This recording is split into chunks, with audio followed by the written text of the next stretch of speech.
I'm glad you said that because it started right before you said that. Hey, everybody. Welcome to Rebecca Minnick and AceBabie's 2024 Disc Golf Adventures. Did I say it proper? Like, AceBabie's please? Adventures. I didn't do it right. Hold on. AceBabieee. Hold on. Let me. Rebecca Minnick and AceBabie's 2024 Disc Golf Adventures. See, you have to put the 24 at the other end, either the front or at the end. Like, But so I don't. AceBabie's Adventures 2024. Where do I put the disc golf at then? I mean, it is your 2024 Disc Golf Adventures. Yeah, I guess so. I don't know. Who knows? We'll figure it out. We got to think about it. This is all planning stuff that we should have done, but everybody, by the end of the year, we'll have this. You know what, chat? We'll have it figured out. Chat, let us know. Let us know what you think. Do you like AceBabie's 2024 Disc Golf Adventures or AceBabie's Adventures? My thing is like keeping AceBabie's Adventures together, but it's also, useful to have 2024 and it is disc golf. So it's like, how can we keep AceBabie's Adventures together and also have 2024 and disc golf in it? Okay, now how about this? Ace 2024, baby. Interesting. I have had multiple aces this year, so that's been fun.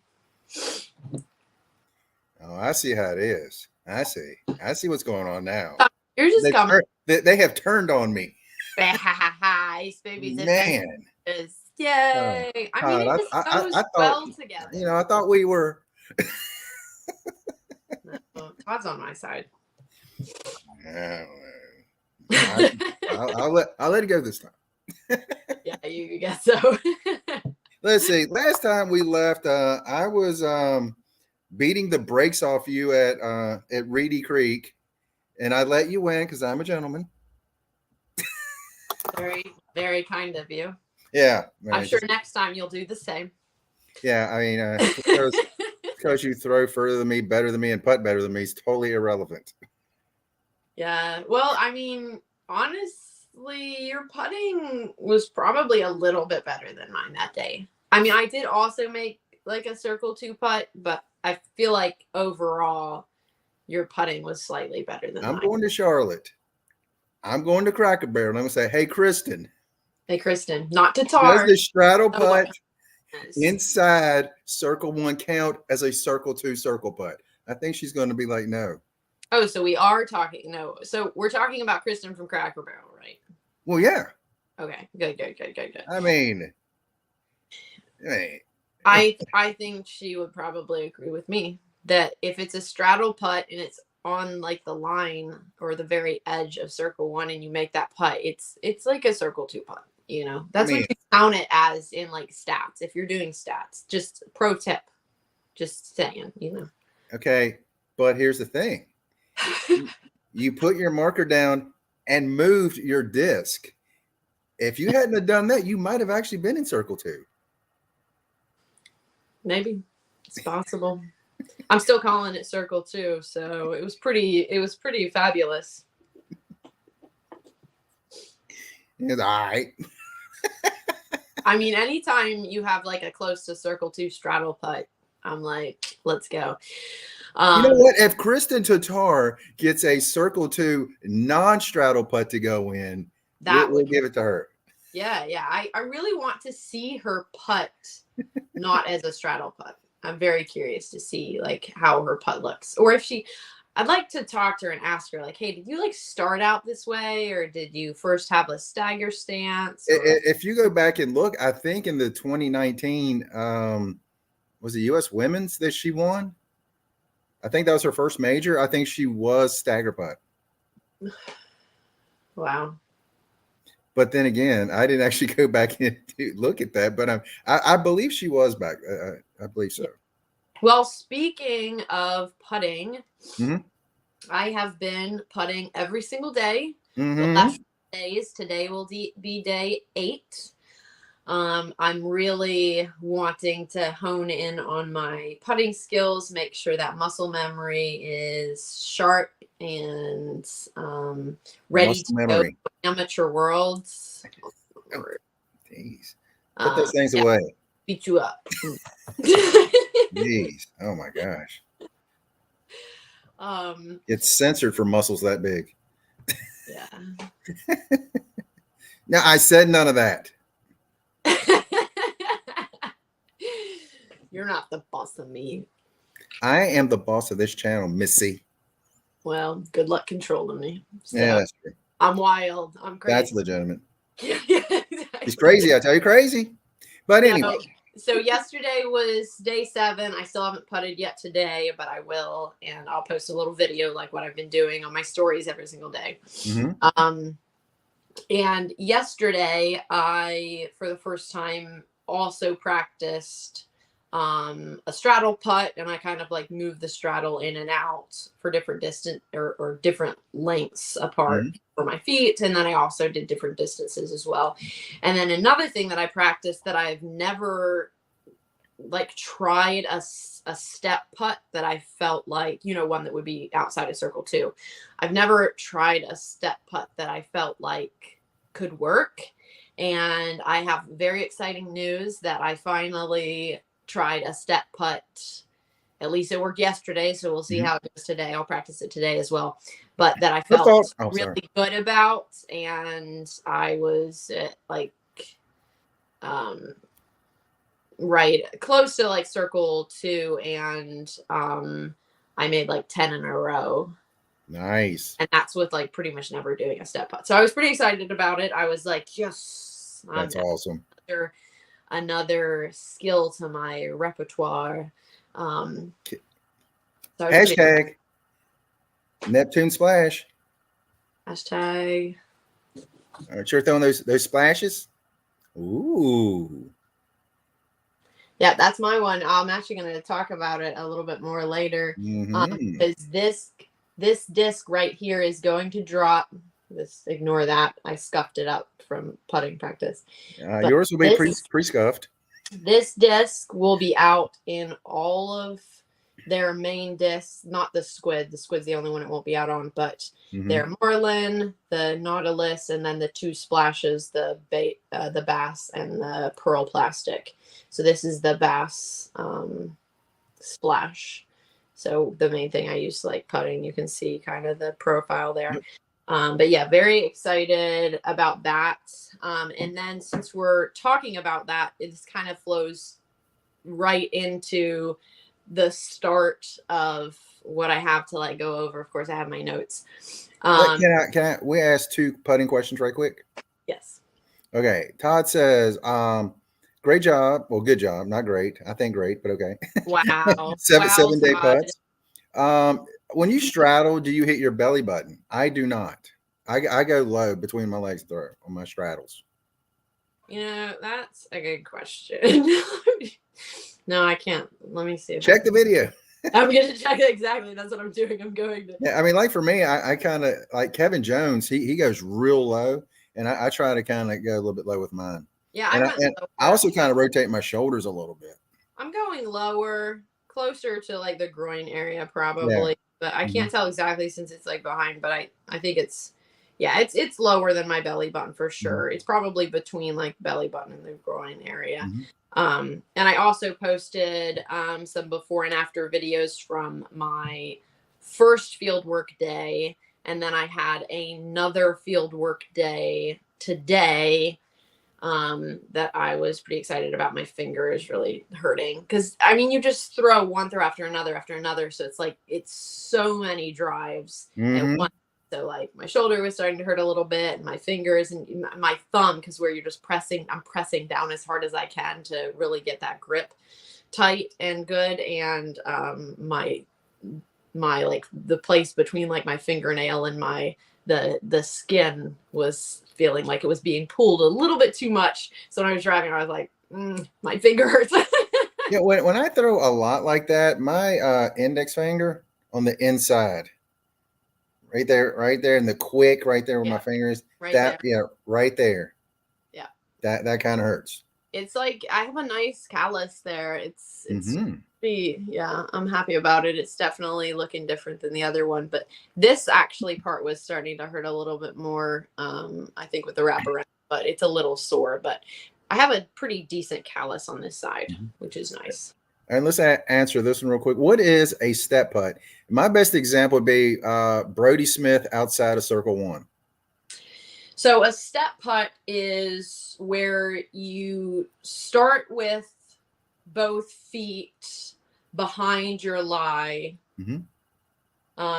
Technically, there are examples in which it could be in front of your lie, but we're not going to get into that. That's like a special case. There's a guy, I forget who it is. It's an older disc golfer that shows you techniques where you can like step on the other side of your lie so long as you're outside of circle 2 and your other foot is behind your lie, and then when you throw, you lift your foot up. You lift that foot up, it's in front. And then you throw the disc. So technically when you throw it, that foot, the only foot that's planted is the one that's behind your lie, and the foot that's in front of your lie. It can be really good for situations in which obviously you have to be outside of circle 1, but you're outside of circle 1, and say you're like in a bush or something and you really get all the way back behind it, but you can put one of your feet behind it. So I've never really practiced that much, but I think it could be super valuable. I think especially wooded courses, if you're up against a tree. Yeah. Hey, do you remember who it was? No worries, Chuck. Glad to see you. Do you remember who it was that did that? He even has like a video on YouTube. I saw. I think I saw. I know I saw Scott Stokely. He was talking about it one time. But I remember someone else doing it too, and I cannot think of who else. Huh? Barry Schultz, maybe, or someone else. I don't know. It was something like that. You know what? I think it was Schultz. It may have been. I think it was. Yeah, possibly. Anyway, I'm not sure. So, getting back to the original question. Yeah. So a step putt can only be done if you are outside of circle 1, because a step putt, what you do is you will have usually this is how it's done. You have your front foot that's behind your lie, and then your back foot is behind that, and you step your back foot to in front of your lie, but you release the disc before your front foot lands in front of your lie. And that's the reason it has to be outside of circle 1, because obviously you can't end up in front of your lie if you're within circle 1, which is 10 meters, which is approximately 33 feet. It's actually a little bit less than 33 feet, but it is approximately 30 feet. Yeah. And another person you can see doing this, if you guys watch Foundation Disc Golf, Hunter is a big step putter. But the one thing you got to worry about is if that front foot lands before you release. Yeah, it's very controversial when players do it. Yeah, so I was pretty confident with mine that I was releasing before I was stepping down. But what it does, the purpose of a step putt is to get more power. It's more power and momentum in the direction you're throwing, because instead of just like maybe like swaying back and forth on a putt, when you're just standing in the same position, you can bring your whole body from a completely different position all the way forward. You're stepping to another location, which obviously gives you a lot of forward momentum. So hopefully that answers your question, Todd. Yes. Let us know if you have any follow-up questions. Yes. This must be released before that foot lands. Yes. Before the foot touches the ground, before any part of your foot touches the ground in front of your lie, the disc has to be released. Yes. I mean, then there's the jump putt that is very controversial right now. Even more controversial than that is real controversy there. Yes. But I have no opinion of that. and honestly, if you look at a lot of the videos, most people are definitely like off the ground. Yeah, I mean, it's you hear a lot about Kristen, but there's a lot of people that's doing it. There's a lot of people that's doing it. Yeah. It's just, and it's unfortunate because like that is very useful for females. is getting that extra power. Whereas for guys, like, they can still get a lot of distance without needing to do something like a jump or a step. Just because biology and the way that they're built is just much easier.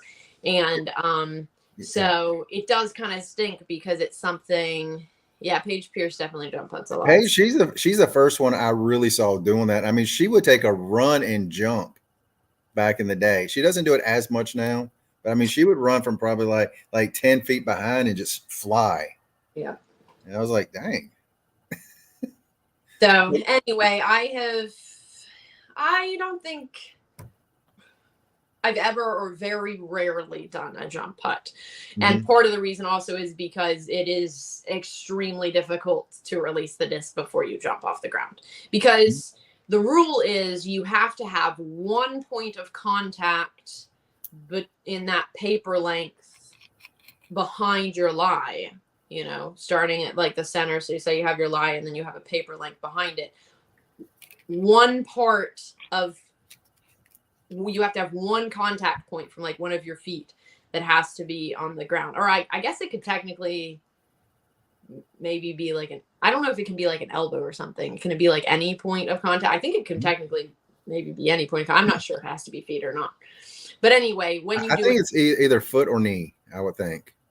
Yeah. I think so, but I don't know. I honestly haven't really thought about that rule. I think you're right, but I don't know if anyone knows the answer to that. Maybe you can answer. Yeah, need to call Paul Ulibarri. Yes.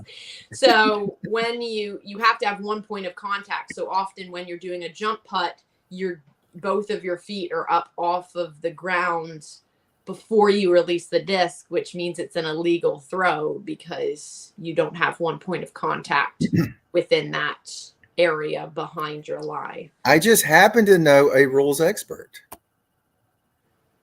It can be your hand. Okay. Thank you, Andy. Yeah, thank you. I didn't. Yeah, it makes sense. We're like, what about like elbow? Any point of contact. Okay. Any point of contact. See, I know people. I have experts. I bring them in. Exactly. One of my friends might need some pickle juice. I could be wrong. It's not lightly chilled. Very possible. Anyway, okay. You've been putting a lot. You're working on that straddle. Jumping back in. Now, how far out have you been working on your straddle putts? I mean, I've spent time working on my straddle putts in the past for sure. I've tried to get like a step putt, but I just always felt like it was so awkward. But I really got into a rhythm where I felt like, okay, this is a good step putt. I could do this. Straddle putts, though, I don't work on a lot in general. Like I will sometimes, and it used to be that before a tournament round, I would at least practice some straddle putts every single time. But I don't know why for the last like few months, I don't remember practicing the straddle putt before a round. And the nose, nice. But I don't remember practicing the straddle putt.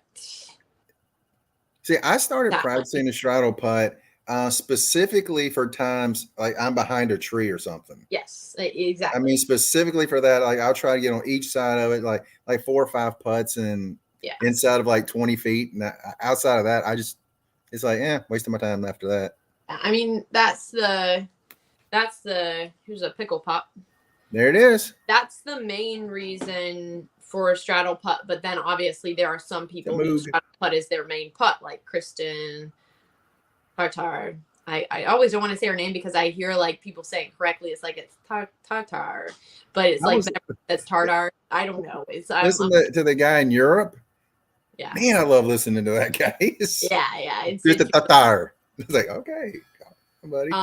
But anyway, of course, she has a straddle putt that is her main putt, and a part of the reason for me practicing this was, if I get to the point to where I'm practicing the straddle putt a good bit and I feel much more confident with it and I feel like it's a higher percentage putt, then I could switch over to just a straddle putt being my normal putt.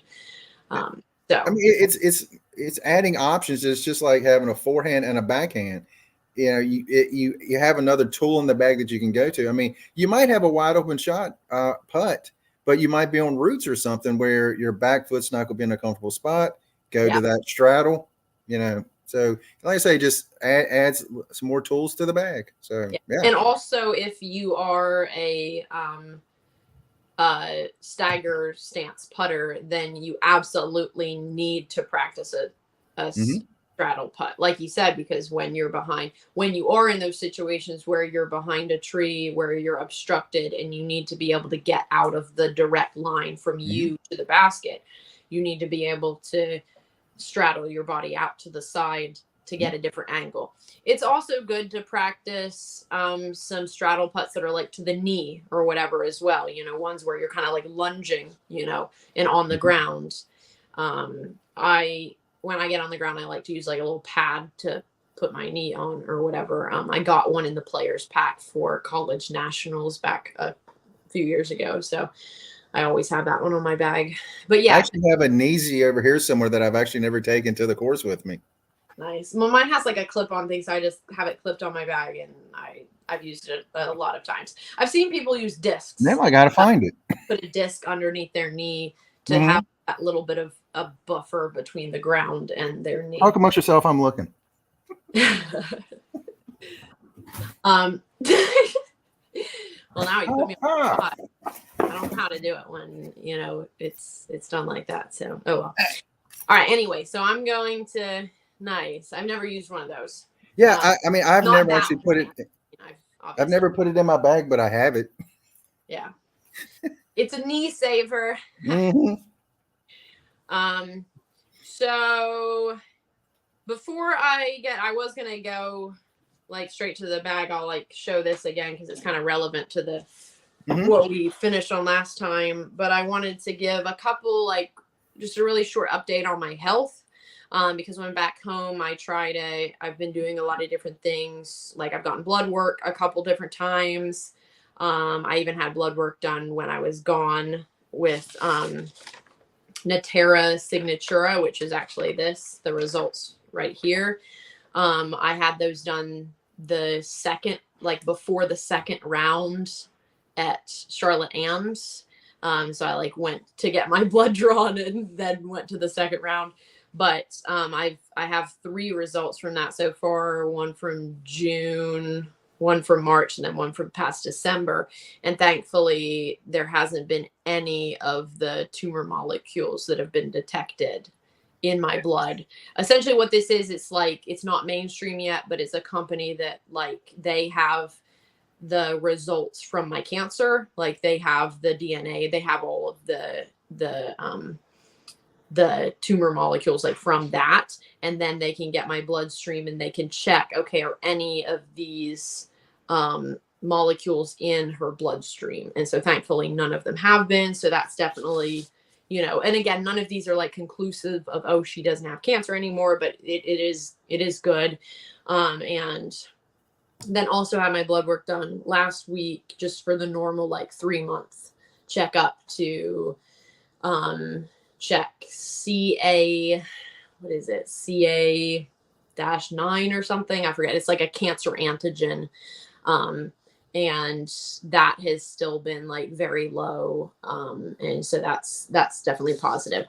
So that's my positive health news. And my slightly more negative health news is that I also had the Lyme's disease test done again, and it still show it. So before there are 2 different, I don't know what you would call them, antibodies. One's IgG and one's IgM. And IgM, I believe, is the one that is active.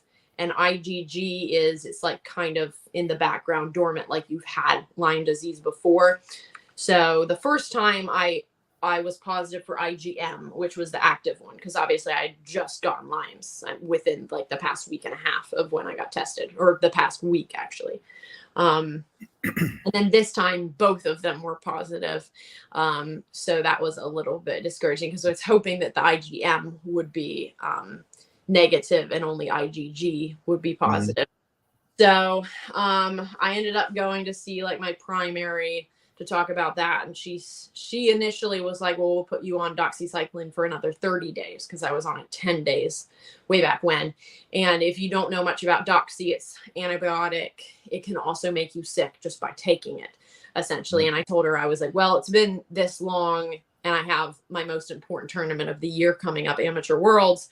So like, I don't want to start it right now. So at least I'll like start it right afterwards if that's what they decide to want me to do. And she also said that they suggested me going to like a disease and something specialist, you know. And so I'll hopefully be able to, when I'm back in town, like in September, maybe, hopefully I'll be able to get a visit with them. But it also sounds like maybe they're not going to have me start the doxy right away. So we'll just see what the disease specialists say and everything. But anyway, hopefully it's still getting better. And there is a chance that maybe it isn't like it isn't super active. And like what I did before did take care of it as much as was possible. But it's hard to know that for sure. So anyway, that's a little bit of a health update. And I've done other like health things while I've been here. So anyway, so yeah, so last time we ended on, I know we're already almost like 30 minutes in and we're just yes. Like I told you, it's what we do. It's what we do. It's okay. We won't even get to like Des Moines Challenge today.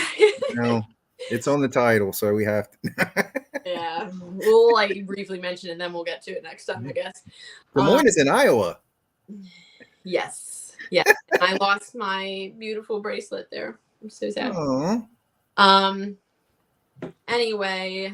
Yes. So ticks suck. That is true. Boo ticks. Yes. Boo ticks. And I found another tick on me after I played my practice casual round with Mooglee Dyes. On my drive to from North Carolina to Minnesota. I was in Chicago. So hey.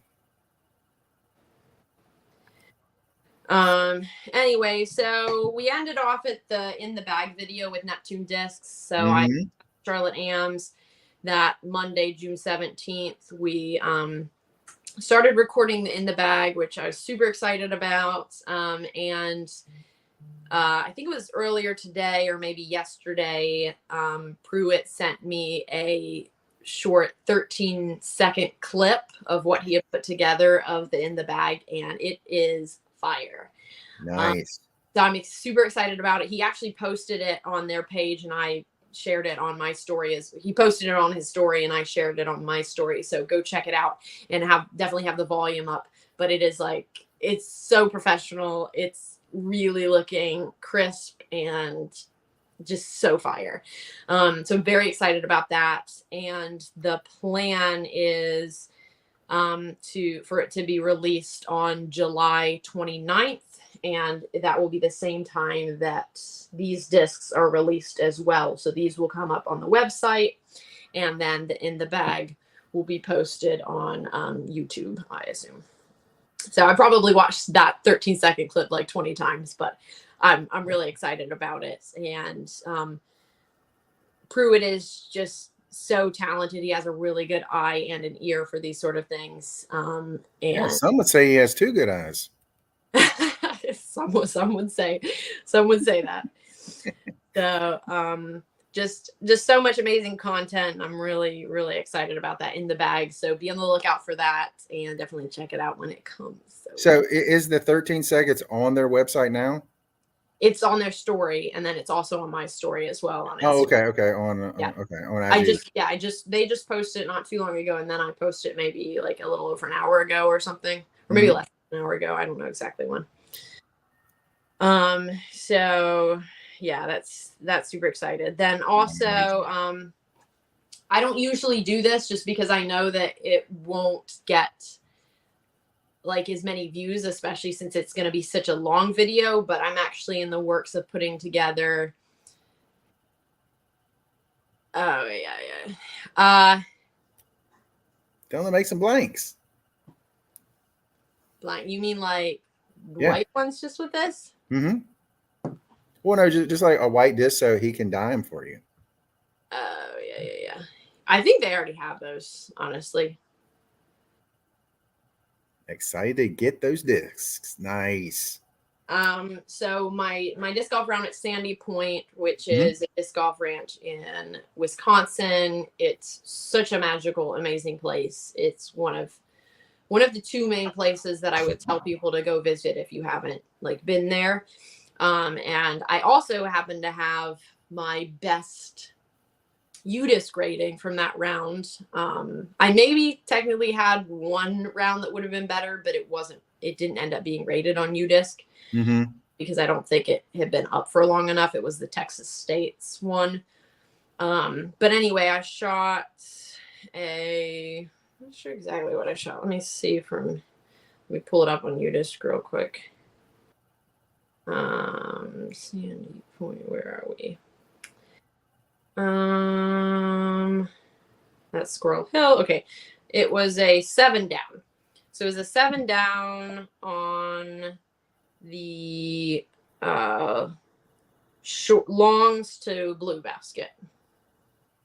And it was a 252 rated round on UDisc, which equates to approximately 1,000 rated round.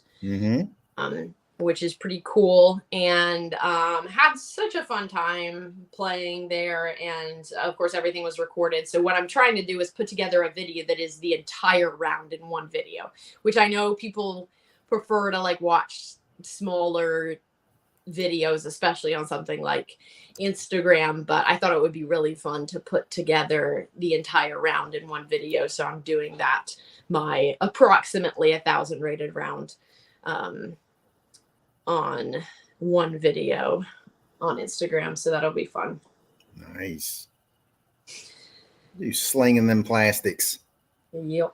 So that was the 17th of June was the in the bag. Then the 18th was just a rest day and time with the family. It's the Johnson family, so that's my cousin on my mom's side. Him and his family. It was just such a fun time with them.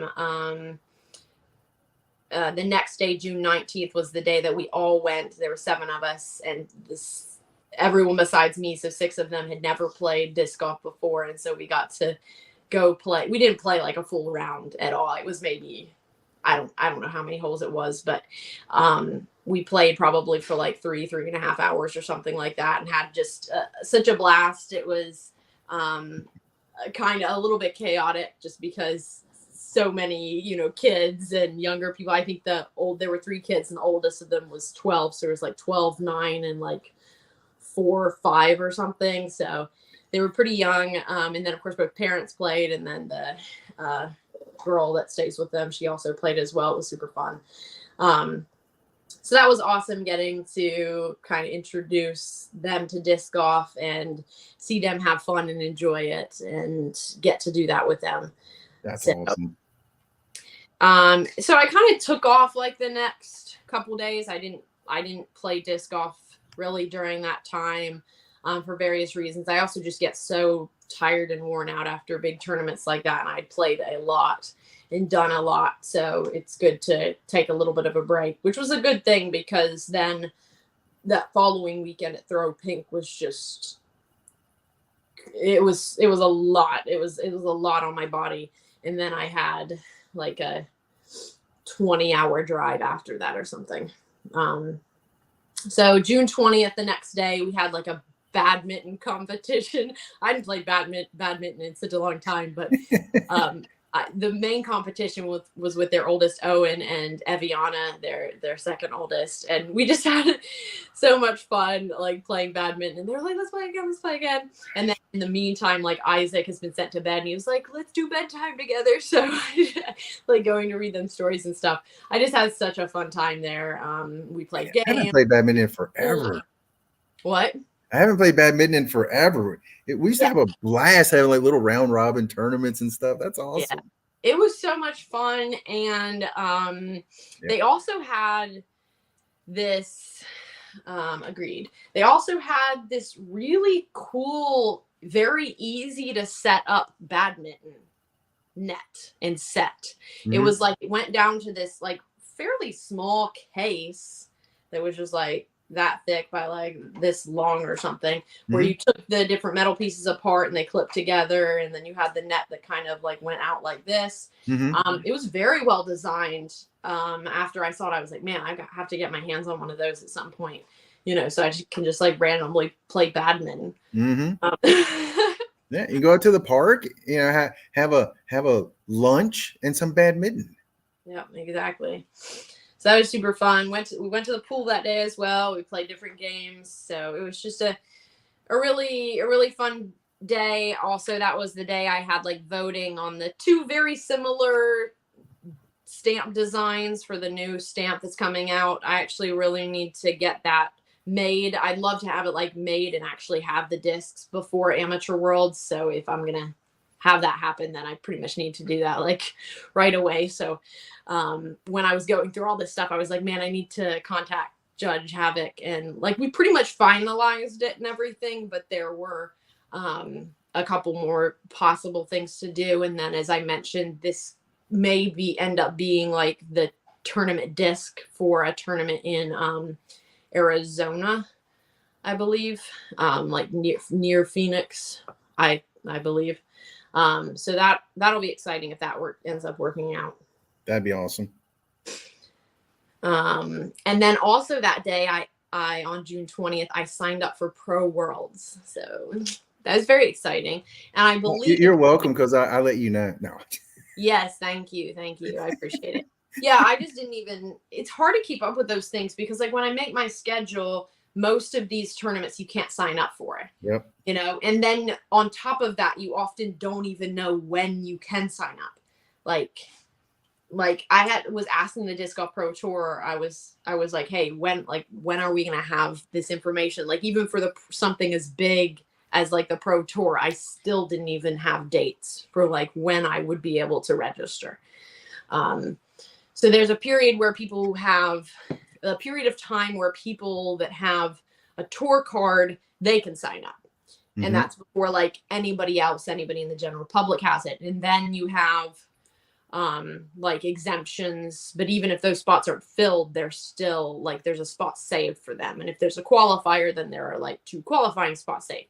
And then you get to the point to where you started the first tier of people that can register, and that's based on ratings. It's a different rating for MPO versus FPO. It's like maybe over 920 something or whatever, and then it's like 875 is the next level, and then like anything over 800 and something, because you like have to be over a certain level, then they can register for the tournaments. So if you do that, then oftentimes you'll be on the wait list. But surprisingly for Worlds, I think I was only second on the wait list, and Brooke was first, and then she very quickly moved off the wait list, like even the same day, maybe like later that day. And then I very quickly moved off of the wait list onto the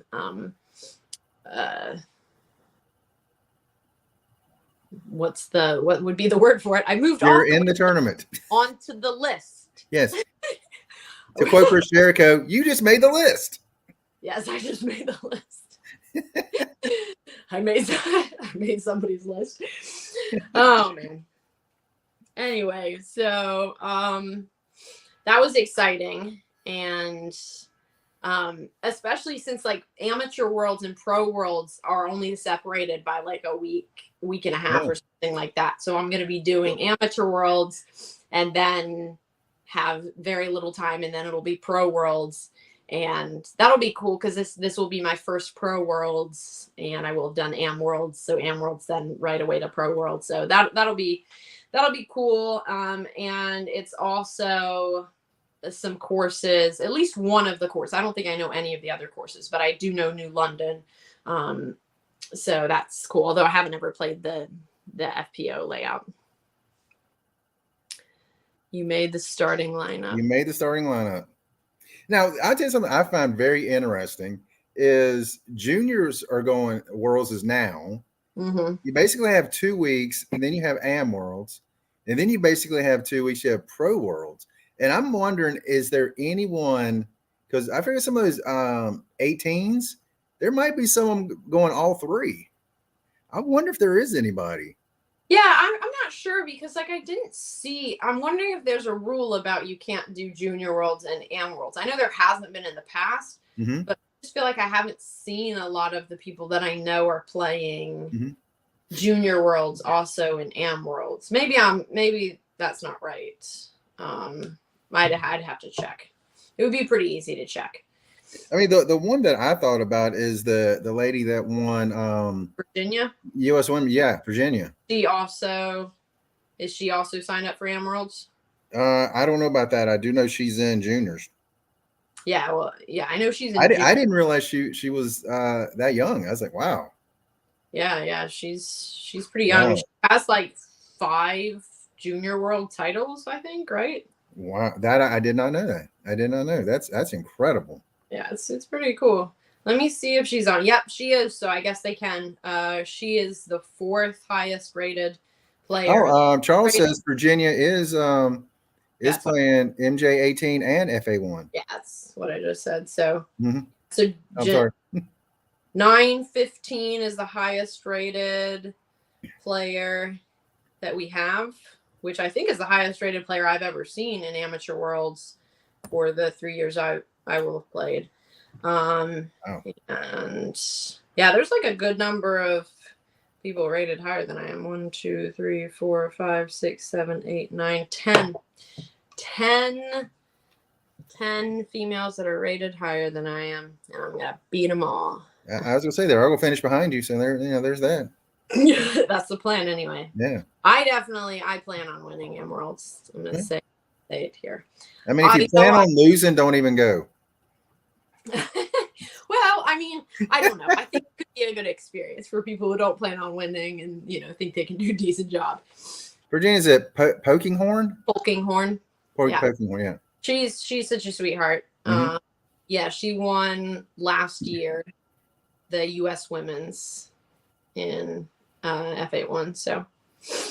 Oh, and I would also highly suggest, not now, but after we're done, go look up on YouTube some of the videos of the junior competition.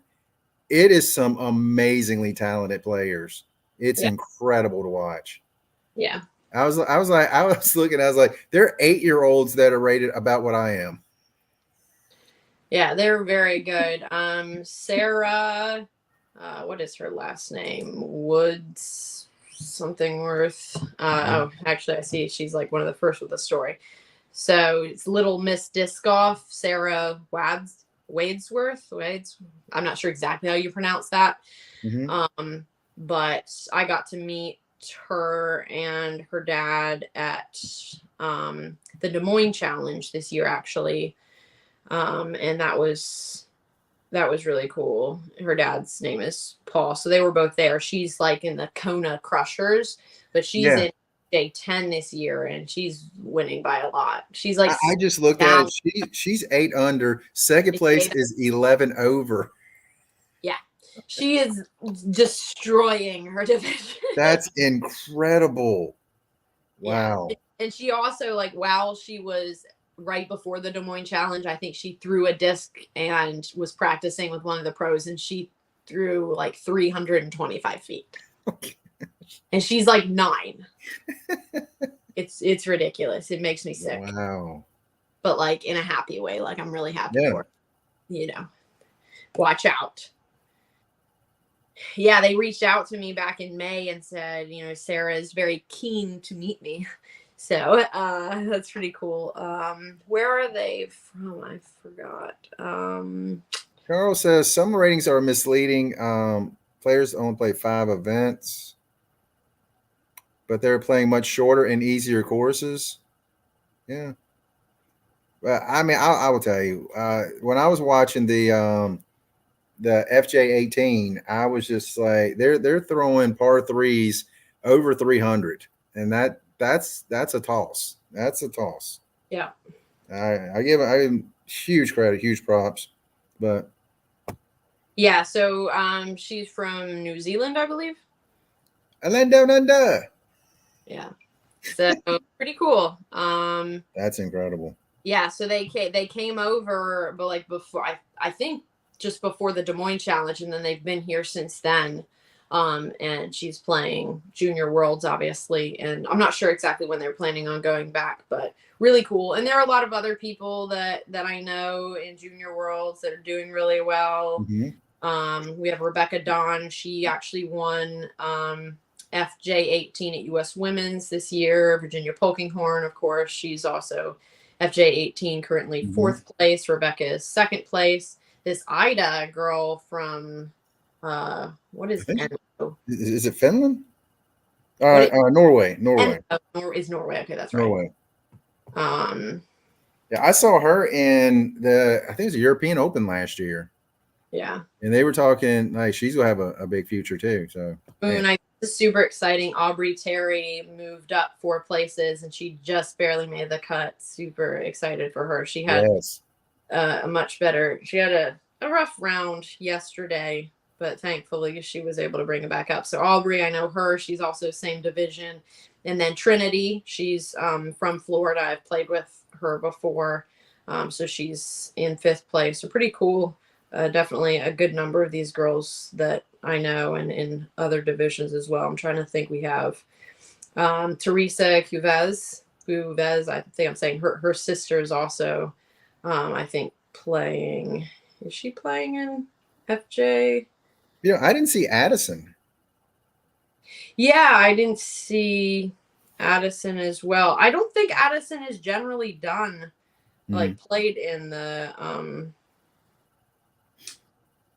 yeah, so no, Therese Cuvez. I'm not sure if I'm saying their last name correctly, but Therese, I think, is how you say her first name. She's in 1st place in FJ15, so she was up there this year at US Women's. She played in FA1. So yeah, she's doing really well. She's shooting 913 average for the event. Wow. And then Shelby Cohen, she was at Throw Pink Team Challenge. But yeah, just and then some other people that are like really big on social media. You have Ava. Yeah. Luksenko. Her dad. Yeah, I didn't try to say that last name either. Yeah, well, she just shot a 939 rated round, a 9 down today.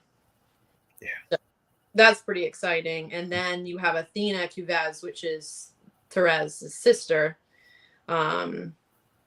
And that's FJ12 for both of those. And then FJ10 is, of course, Sarah Wadesworth. I'm not sure, again, if I'm saying that correctly, but you also have Hayden Harper. She does a lot. And then you have Haniel Midland. So that's Eliezra's sister, and Eliezra in there like caddying for her, which is really cool. And not sure if I know any of the FJ8 competitors or not. Maybe Jolene. Anyway, it's really cool. Definitely go like check out these scores and kind of follow along. Today was round 4, and then they have the semis and then the finals both tomorrow. So that'll be exciting. So the semis and then the finals will just, I'm not sure if it's a final 9. I think it is a final 9. I believe that's what I saw. I believe you're right. I think it is a final 9. So yeah, so that's 5 on the app. It just says 9 for that last round. Yeah, so it's incredible. Cool. Yeah, so it's really cool to check out these girls, and this is the future of FPO and MPO, and I believe I saw Ryan Mon, which is the guy that's currently in 1st place for MPO. He is averaging 1021 rated. Just think about that. This is someone under 18. Yeah. I think he just won the US amateur, I think. Maybe. He had a really rough first round. Well, not really rough, but it was 984. And then his next round was 1051, which is crazy. Then 1038 and then 1010. So really crushing it, and like others too, but he's 40 down. So yes, that's what I was about to say. He's averaging 10 under a round, and he struggled with the one round. I think he was only 8 under. It's like poor guy. And the guy that's second place is 30 down, and he's averaging 999 for the round. So Ryan is the only competitor in all of Junior Worlds that is averaging over 1,000 rated, and he's averaging 21 over 1,000 rated. So it's not just like, oh, I'm just barely over 1,000. It's no, I'm 1021. Yeah. I'm averaging 1021 golf. So that's pretty cool. I'll tell you that what it reminds me of. That I was watching European Open yesterday, and they showed a picture from, I think it was either 2012 or 2013, where Evelina was meeting Paige Pierce. Oh, that's cool. And I was like, that is so awesome. And then they showed them on the same card, because they said one time that that Evelina was like, one day I'm going to throw further than you do. and Paige was like, well, good luck with that. I mean, not like that, not in a bad way, but it was just funny to hear that. And now they're on the same card. I was like, that was so cool. That's pretty cool. Anyway, that's Junior Worlds. Am Worlds is coming up. That's what we're preparing for. So June, we'll get back to like the schedule. So June 21st was a very sad day, like bittersweet. It was sad but happy. So I got to like walk the dog with Isaac, and he's the youngest, and then we went to like the playground.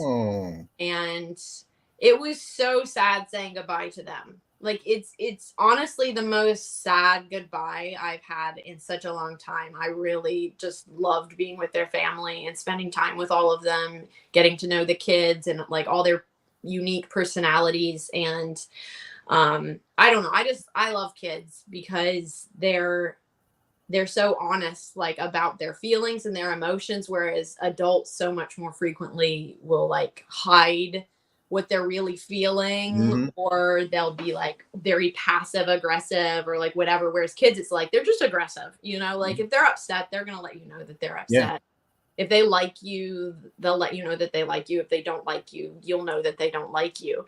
And I just like the clarity of it all, you know, and to me, they're just as important of human beings as adults, you know, like I treat children like with the respect that I would want to be treated myself, you know, or at least I try my best to do that. So I had such a fun time with them, and then their parents as well. Like I had such a good time with Katie and getting to know her more. And then my cousin Daniel, I got to play, I think at least 2 new board games with him.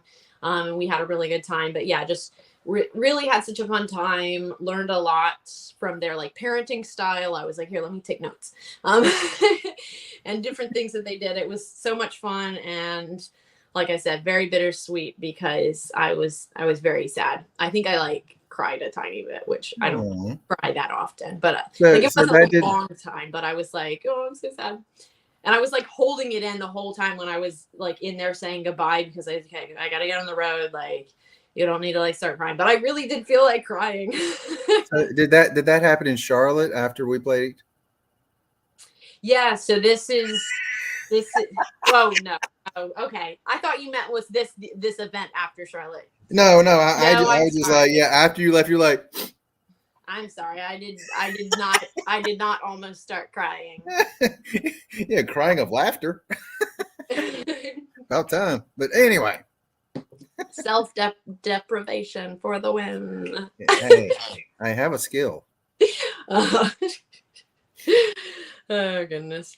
So then so that was June 21st. Then I drove about 3.5 hours to Marion, North Carolina to practice with my team atomic throws for the Throw Pink Team Challenge that was starting the following day on the 22nd. And my team was comprised of Janelle, which she is also playing in Am World. She's the highest rated person. Nice. She's rated 915, so very cool. I'm excited to see her there. And then Kelly, and Janelle and Kelly actually won the U.S. Women's Amateur Doubles event last year, I believe.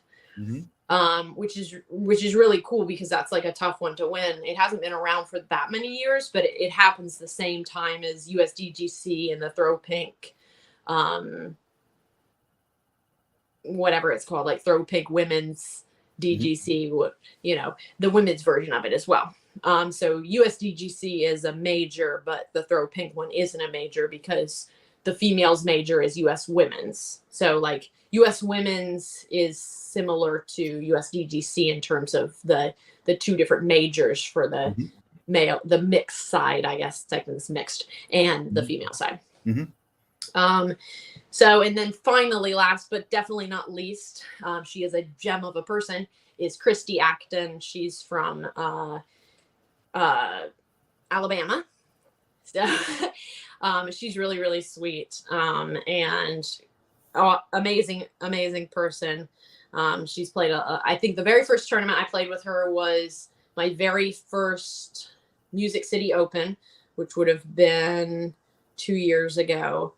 And I got to meet her, and I had another friend that knew of her and was like, oh, you get to play with Christy, like she's really awesome. And then I got to meet her, and Christy was even telling me like a couple weeks ago, she said, yeah, I knew like the first time I met you that you were someone special and we were going to be friends.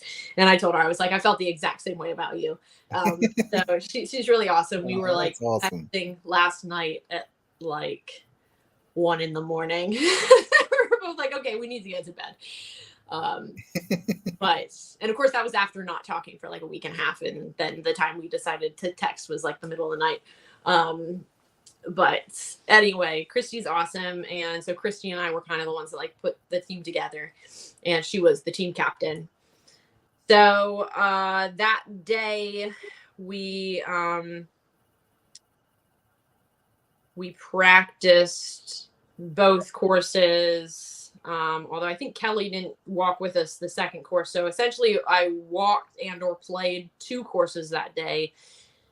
Super exhausted. Like my legs were so dead by the end of it. I don't know what it was. It was like more hilly, but you know how that feeling you get when your legs are just so tired and you feel like your legs are about to fall off. That's pretty much how my legs felt. And I was like, man, why are my legs so tired right now? Which was not the best thing to be going into the event the next day. I'm just waiting for number 15. I'm excited for this one. Number 15. And then Christy actually went into the creek to get my disc, and then she like fell down into the creek, and then she was just like la la la, like in the creek, like meant to do that. And she's like, actually, it's like so nice in here because it was really hot and humid, and it did feel really nice in the creek. And then Janelle went over to like help her out, and I have a bunch of like funny pictures and some videos of her just chilling in the creek. That's awesome. But it was my disc that she went in to get, so thank you, Christy. That is awesome. So we played 2 different courses for the Throw Pink Team Challenge, and I'll explain a little bit about how that works, like how the teams work. So you have 4 people per team, and you have 2 groupings within that team of 4. So you have like Group A and Group B, if you will.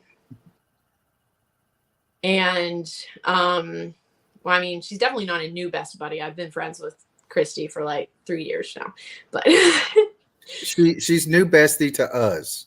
Okay. Well, it's only official when you guys know about it. Okay. Exactly. Now I know.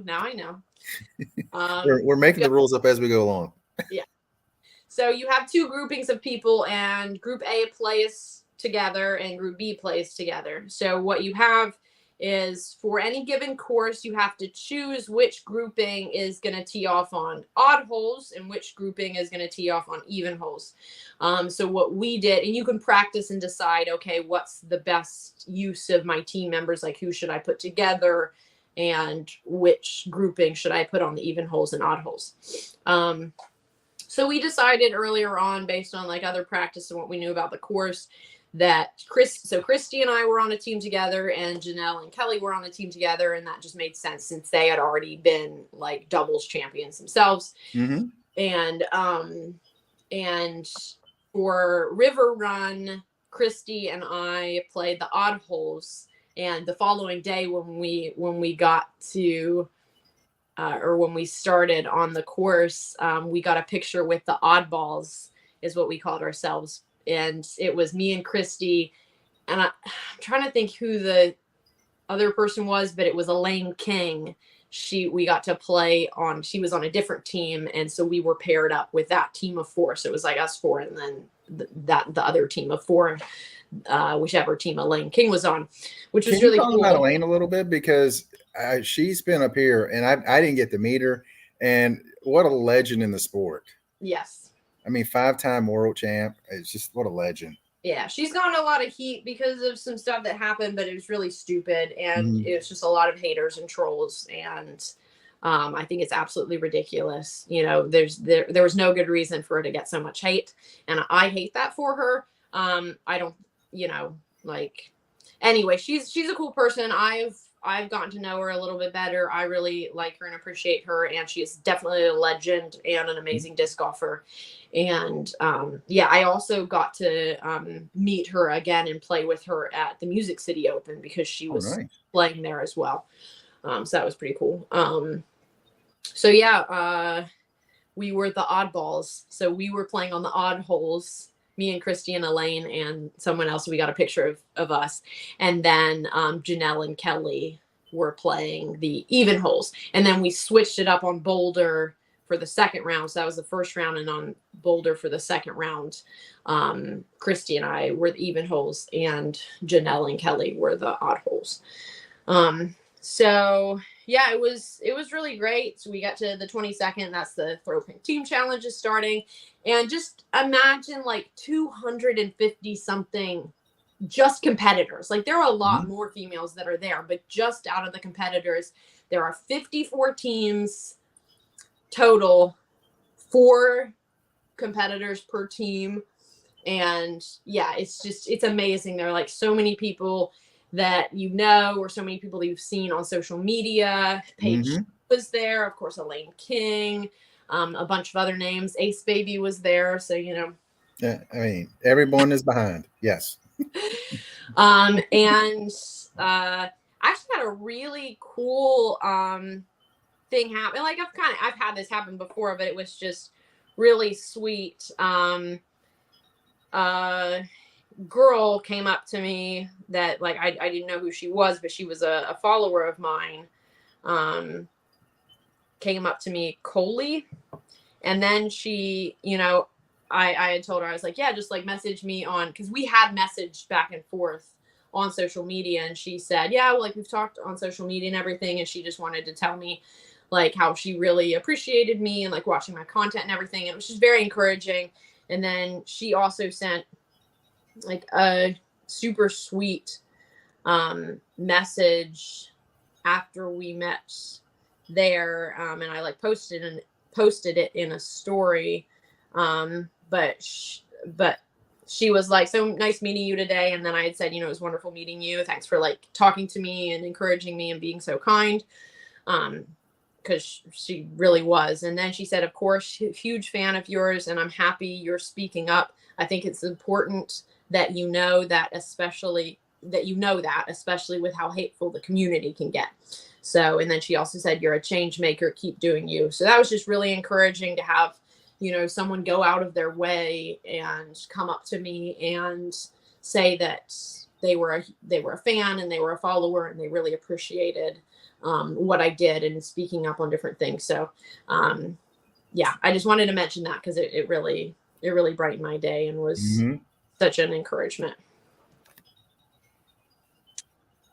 So we were tied for, and I know we'll want to wrap it up here soon since we're getting to over an hour already and haven't even gotten through bullet point 17 out of like 40 something or 50 something.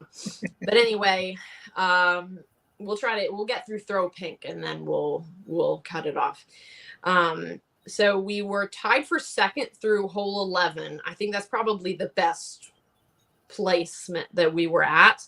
And then after round 1, we were tied for third. So pretty good, tied for third out of 54 teams, like not bad at all. And then round 2 was at Boulder, and we did really well through like 6 to 8 holes, I think. And then we got like a bogey and it kind of started going downhill a little bit and we didn't finish nearly as strong. But I think we were like tied for second through hole 8, I believe, at Boulder as well. And then we finished up tied for 8th out of, like I said, 54 teams. So that was really good. I mean, very, very happy about that. We did really well. We had a fun time. And I mean, even from the very beginning, all of us were like, the most important part of this is to just have fun playing together, enjoy ourselves.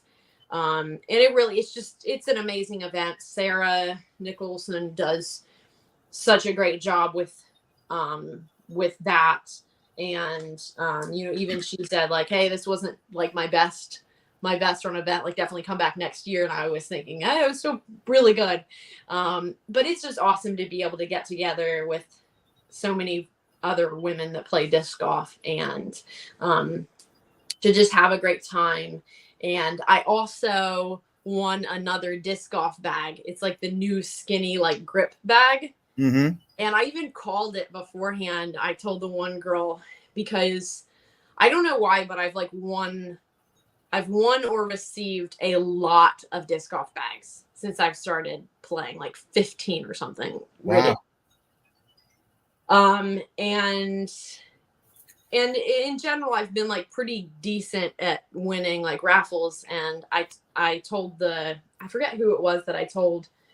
I think it was Margaret. I told Margaret, I was like, you just have to like believe, you have to put out that good energy that, you're going to win and everything.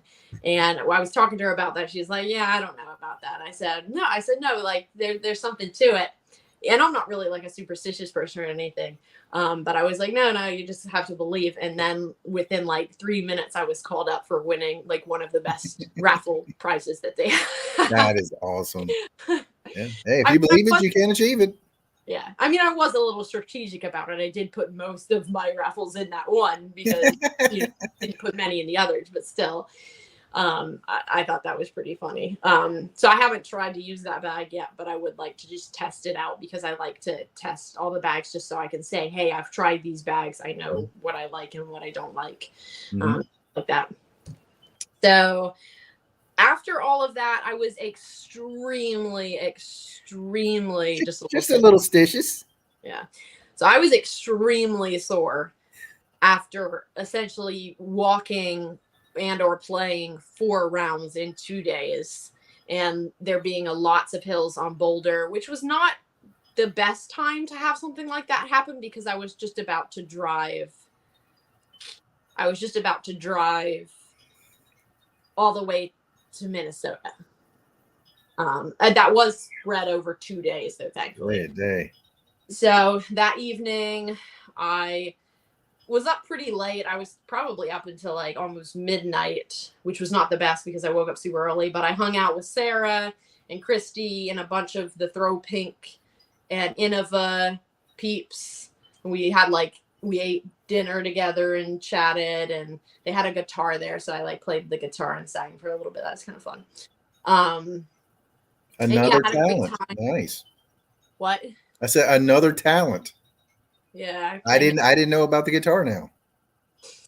Yep. Have a guitar. I don't play very often in my I couldn't play right now because my fingernails are like pretty long on this hand. But oh wow. That's awesome. Anyway, that was super fun. Yeah, I'm kind of like jack of all trades type of a person. I've done a lot of different things. I enjoy a lot of different things. I'm sure before too long, there'll be some other random talents that'll come out. They'll be like, wow, I didn't know that either. Yeah. It's like, I'm not great at any of them, but I'm like good at a lot of things. Yeah. I'm mediocre at a lot. Yeah. Is that your phone? You can hear that? Yeah. It's my old phone. My alarm went off on this one. It's my old phone. Yeah. I want to go turn it off. It's so funny. I can barely hear it. It's like way across the room, and I got it on low. If you need me, I'll be right back. I can hear it. Yeah, I'll keep going. That's hilarious. So then June 23rd, so that evening, I probably slept. I think I slept like 4 hours, and then I left at around like 5 a.m. that morning because I wanted to visit some family, and then I also needed to make it to Nashville, Indiana, which is kind of crazy. There's a Nashville, Indiana, and a Columbus, Indiana, and I went to both of them, which is so funny. So it's Indiana, not Tennessee and Ohio. So I left at like 5 a.m, and then I got to drive through Louisville, and I got to visit with my baby sister. She's like my little mini me. She's not really a baby anymore, but you know. And I got to see her new apartment, and then even slept in her bed for like a quick hour nap because I was just so exhausted, and then headed over to my oldest brother, my sister-in-law, Jerica, and their family. They have 2 boys and a little girl, and was able to spend some time with them, play games, just hang out for a little bit. That was super fun. Magnolia, she's the youngest, and she wasn't even a year old yet, and she's wearing like 3-year-old's clothes. Wow. She is so chunky. I mean, she has like rolls on rolls on rolls. She's like the Michelin. It is so adorable. But I love that name, Magnolia. That is a great name. So my sister-in-law actually didn't love it. I'm sure she's likes it more now, but it was actually the 2 boys, Marshall and Asher, that named her. They both were like adamant about the name Magnolia. They were like, nope, she's Magnolia. Her name is Magnolia. And like they would not. So eventually she just had to decide, well, I guess her name's going to be Magnolia. Because they're adamant about it. And it's so adorable, especially seeing the younger of the 2 boys, Asher, interact with Magnolia. Like he's such a protector. He loves her so much. And just like, he'll show me like, oh, look at this picture that I took of Magnolia. And you know, Marshall does that some too, but they're just both really adorable with her. That is great. So, and then next, I won't go into this too much. I drove, well, we'll just finish it there, and we'll start back up with driving to Nashville, Indiana, and Columbus, Indiana afterwards. Yep, Nashville, Indiana. It's a place. There's actually one of the top disc golf courses in the world is in Nashville, Indiana. That's actually why I went there. Oh. It's BC3. Never heard of it. Yeah. It was really nice. It was a really fun, a really great course. So anyway, that's all I have for now. Still a lot more, but you know, one of these days we'll catch up. One of the things I did want to say is the 2 courses for Throw Pink, that's actually North Cove, and they have multiple courses. So I want to go down there sometime, but they 3, and because they had college nationals there last year, I think. Yeah, and the year before that, because that was the year before that was the year I played it, and that's where we played. And we only played Boulder for doubles, which I was very sad about. We played River Run for both of our singles rounds, which like very short. Like I wish we would have played 1 round of Boulders. But yeah, North Cove is one of my favorite disc golf locations. River Run is really fun. Boulder is super fun. Like I love Boulder. And they also had a Silver Series Disc Golf Pro Tour event there last year that I played. It was North Cove. And I forget what the whole title was, but North Cove was in it. But the layout that they did, so we didn't play River Run at all. The guys played the 3rd course, and I forget what the name of the 3rd course is. But we played Boulder every round, and it was my best finish in a Disc Golf Pro Tour event to date. But that's not why I like it the most. I have loved it from the beginning, the very first time I went there. And I've played an event there 3 times now. And it is one of my favorite disc golf locations. The only little bit of a downside is that there's like terrible cell phone service, or certain carriers you can't get cell phone signal at all. But it doesn't really matter. Like you're just playing disc golf. It just makes it harder if you're trying to keep live scoring and you can't it load. So that's just maybe a little bit annoying for some people in that, but it's just such a fantastic, really fun property. The Gorge, that's the 3rd one. The Gorge, that's it. Yeah, I've never played the Gorge. I had my fact checkers look into that. Nice. Let's go through a couple of comments here because I thought this was great. Gotta try Stitch's new vocab to me. I'm gonna start using Stitch's myself. Andy uses that a lot, so maybe I don't laugh as much just because I've heard it so many times. Man, you know what? He should have trademarked it. And who knows? Maybe he heard it from someone else. But again, if it's not trademarked, get that patent on it. Where was this at? You're talking about your stamp. Which? Let's see. Here we go. Is it going? You're going to be on the pearl, the base or bass? Excuse me, bass, and also what molds with the new stamp? Yeah, so it's every mold except for the squid. So the splash, the nautilus, and the marlin are 3 different molds, and then it'll be on both of the plastics for the splash, the bass plastic, and the pearl plastic. And yeah, so there were only particular colors that I picked because I like those colors a lot more. I think it was like pink, purple, blue, white, and maybe one other, maybe red, like maybe yellow. I can't remember exactly what the other color is, but I didn't pick all of the colors, so I picked a certain number of the colors. But still, that's a lot of different discs. What is Becca drinking? Something I try not to drink very often because it's so terrible for you, so I almost don't even want to show you, but it's creamy coconut Dr. Pepper. I have not heard of that one. Taste of Hawaii or something like that. I don't know. But yeah, no, it's pretty good. I think I still like cream soda Dr. Pepper the best. But really just depends on like how carbonated it is. I want something to be like very carbonated, like burn my nostrils, carbonated. See, I like Dr. Pepper, but my favorite is Cherry Coke Zero. Gross. I hate the cherry. I know you are, but what am I? My fact checker, Stitches, comes from Michael Scott on The Office. That's right. It does. Yeah. I mean, that's pretty much as good as patented as you can get. Shout out to my fact checkers. Thank you, Andrew. Yes. So, but the creamy coconut flavor it's very unique. It's really good. I like it a lot. I have to try to find that. They had a orange vanilla Coke, and it was like a Coca-Cola creamsicle, and it was so good. Yeah, I think I had that one back in the day. I'm not a huge fan of like Coke. Well, I will tell you this. After my kidney transplant, I went over a decade without having a soda. That got me out of it right there. I kept seeing that orange, and I was like, man, I love creamsicles. And finally I was like, it broke me. It broke me. Well, do we want to show the pins and stuff? Of course. What? You've got some too? All right. So let's see. I got pins. I thought they were upside down, but I got pins.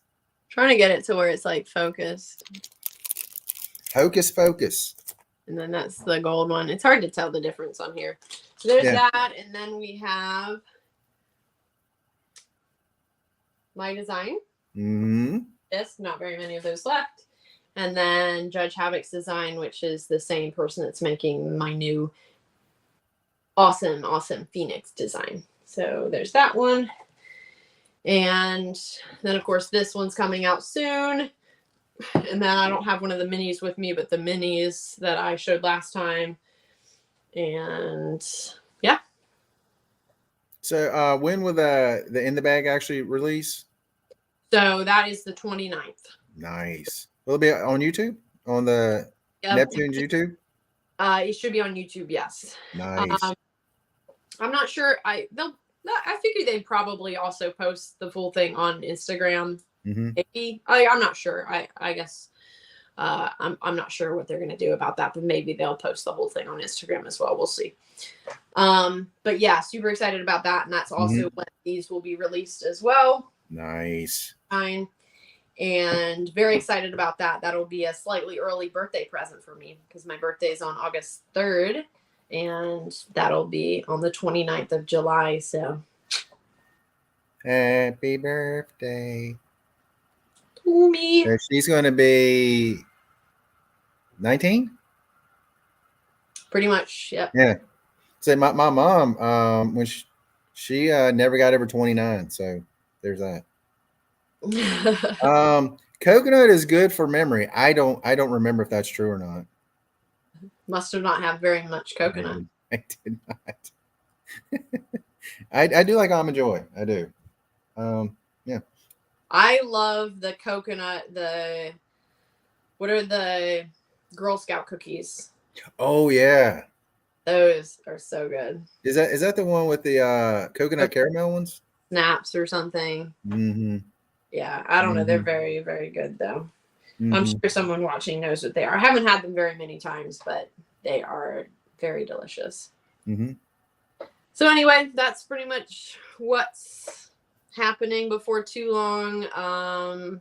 Yeah, I really hadn't even thought about my birthday, but then multiple people were bringing it up. They were like, yeah, your birthday. And then I got to hang out with my family, for a little bit because I'm just back for a little bit over a week. And then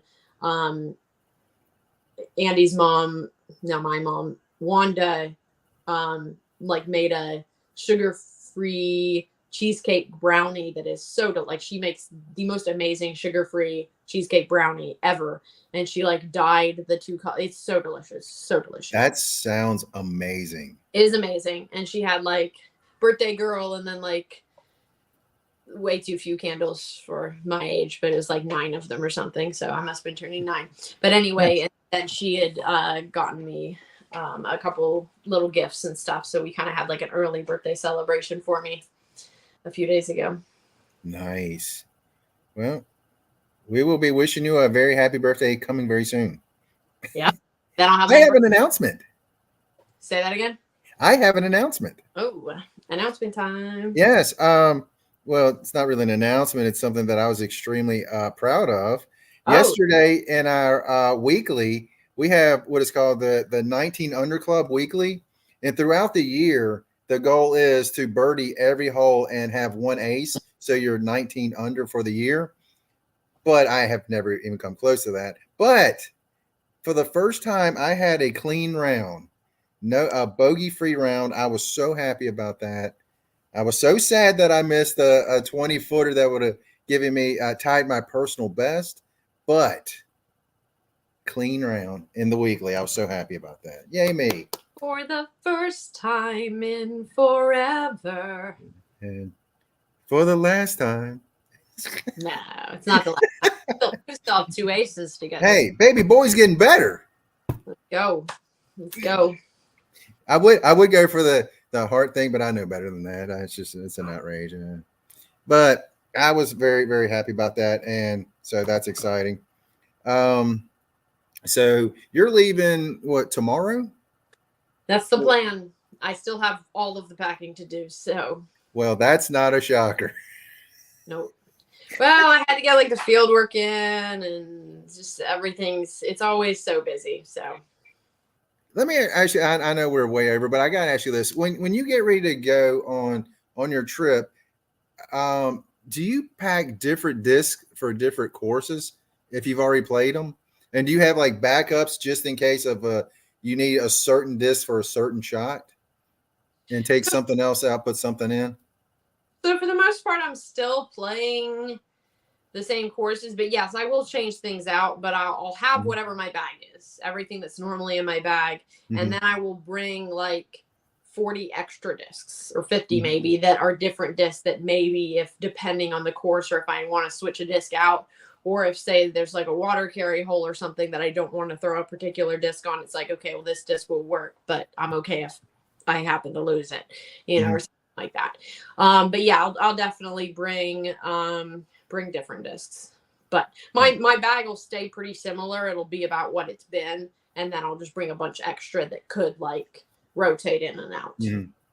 Yeah, that's kind of what I thought, because I figured, you have your base, and then if you have a shot that I've got to have something a little more stable, a little more understable, that you got that ready just in case. Yeah. All right. Oh, look at this. Someone was like, great job, Daryl. Thank you. Progress. He's got to make up for me, I guess. Head just exploded. I may not be able to get out of the house now. Big swollen noggin. But anyway. What'd you do? What to do? What to do? So good luck because the tournament is not this week, but the following week, right? So actually, it's 3 weeks from now, isn't it? It's not the following week. It's the following week. Yeah. It's the first week in August, isn't it? So it's 3 weeks from now, but it's not 3 weeks total. It's more like 2.5 weeks. Yeah. But actually, it starts. So the main event starts on the 6th, which is a Tuesday, and then there's 5 rounds. So it's Tuesday, Wednesday, Thursday, Friday, Saturday, and it ends on a Saturday, and they don't play on Sunday. Yeah. I think it's a little weird that they do that, but I don't know. Maybe it's for people traveling out of the country or whatever, so they can get back by the next week. But it actually starts on the 4th for me because the 4th is doubles, and then Monday is off, but that's when I'll do all of the competition. So I'll do the distance long drive competition, I'll do the skill shot competition, and then the putting competition. Do you already know your partner? Oh yeah. I picked my partner weeks ago. In fact, we even talked about it on the podcast when I went to play River City Open in Grand Rapids. I actually met with my doubles partner and we practiced. Right. You told us that. I'm old. I forgot. I don't worry. I didn't have enough coconut. You haven't been having enough coconut. Yeah, if I get more something. More coconut in your life. But yeah, so that's going to be exciting. So I actually kind of got the idea from Ashley Pickett, and it was sort of funny how it worked out because I was trying to find a doubles partner and I'd reached out to multiple people, like so many people, and everyone had been like, no, like I'm not going to be doing that or whatever for whatever reason. And so I was like, man, like I really want to find like a doubles partner. And so Ashley had found someone. She was like, well, I just went through like the higher rated players that are from Grand Rapids, Michigan, or from close by. So they're like local. So they know the course. I was like, oh, that's a good idea. And she was like, well, I think, maybe my doubles partner has a friend that, you could be partners with. But it's hilarious because like I found my partner completely separate from her, but then it ended up being the same person. That like she was going to, set us up to get partners, for the doubles championships. And it was so funny that it ended up being the same person. So like her doubles partner is friends. They're good friends with like my doubles partner. That's awesome. So yeah, pretty excited. Seems like really, really nice, great guy. We had such a fun time and I'm very excited. I think we can take it down. So we'll see. So you could win 2 championships there. Yep. And then you get now how do you feel about the skills? Do you feel comfortable in all of them? I feel a lot better about putting now. Distance drive, I don't know, just where my backhand has been. My first year I was like, yeah, I can win this. And I would have, but I'm not going to go into that. But anyway, the first year I did really, really well. And then last year was not too long after like cancer and surgery and stuff. And so like, I wasn't doing super well. I still threw like 330, but there were definitely people who threw like 360, 370. I think the first year I threw 360, which I was really happy about. So this year, I don't know. Like, I don't know how far it's going to go. I'm definitely going to like practice for it, but I feel like decent about it. I think I'll do fairly well. And then skills shot, I don't feel like I've ever felt like I did very well. Last year I did terribly. Like, it was awful. I definitely should have like practiced more or done something before that because it was bad. I'm pretty sure I was last place in skill shot. Ricky Bobby. If you're not first, you're last. You're not first, you're last. That's so funny. Memories. That's what Priscilla said when I won the throw down the mountain the first time I played it in FA1, and she like got her trophies like, if you're not first, you're last. And she was like being silly. She got third place, I think, and I got first place. It was so funny. I think I have it recorded too. That's awesome. Yeah. All right. Well, that's enough for tonight. Yes. A lot of fun. Again, definitely, if you need any of the discs, any of the pins, the new disc coming out, definitely get in touch with us on Instagram. And again, before long, I know we keep saying it, but we're trying to figure out exactly how to do the giveaway, but that's going to be coming up very, very soon. We're going to make a little video together to hype this disc right here, this autograph disc. I promise it's coming soon. I promise. I told her we will be at 1,100 subscribers by the time we have the 1,000 subscriber giveaway. But yeah, I still have been meaning to do a giveaway for my Instagram channel for 5,555, and I'm like way past that at this point. So it's gonna be like a huge giveaway. Like I have this whole pile of stuff that I'm like, this is gonna be all of my giveaway stuff. So it's gonna be like an amazing giveaway when it happens. Nice. Yep. All right. Probably within the next year. One last question. Will the event be YouTube live? It will be live on the Disc Golf Network, I believe, but for like lead cards. So if you're not on lead card, then it won't be, but I definitely plan on being on lead card. So I believe it will be the Disc Golf Network, but I'm sure there will be post-production on YouTube, like the following day. All right. Yeah. There we go. There we go. Anything else?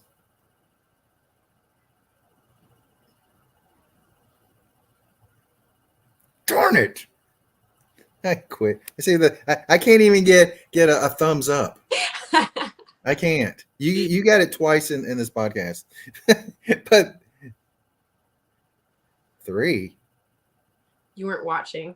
No, I clearly I heard it for your good round. That's all we got, and you guys have an incredible day.